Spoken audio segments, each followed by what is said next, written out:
Once there was a reckless student. Once there was a young woman. He didn't like taking responsibility, whose life didn't turn out as she'd planned. He didn't think about other people's feelings. She made enough to pay the bills.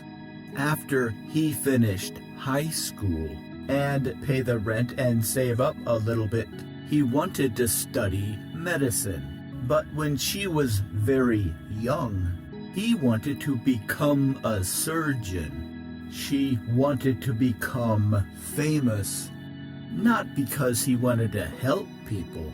She wanted to be loved by all, but because he wanted to cut people open. But now, as a veterinarian assistant, she wasn't even loved by the animals. And to be in charge of a lot of nurses, because her job was to hold them down and make a lot of money and live in a big house while the vet injected them. He didn't quite realize it just yet.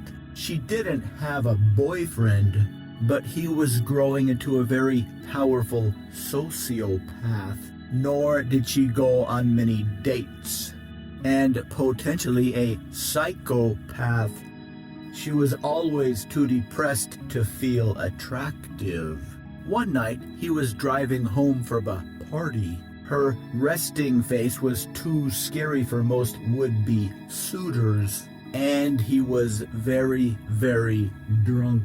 One day, she was sitting in church, far too drunk to be driving, hoping that Jesus would save her from her misery. And while on a windy mountain road he ran over a pedestrian, she sat and prayed.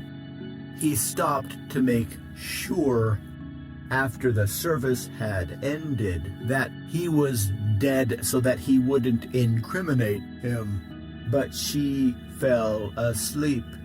He went straight to the car wash, and in her dream or vision or hallucination, and cleaned off all the evidence. Jesus came down off the cross in the fall when he was in college and sat with her. His first class was Algebra and started to speak with her. And his instructor, Jesus said, was the man he killed. You may think you've been cheated. After class, the back from the dead algebra teacher, you may think you've been wronged, came up and whispered into his ear. You may think you are living a life. You killed me. Far less than you deserve. And I will be in a position of authority. But patience is a virtue. Over you. As is being kind to others. For the rest of your life. For in kindness you will find the love you seek. And forever after that. And through kindness you will find the love you need.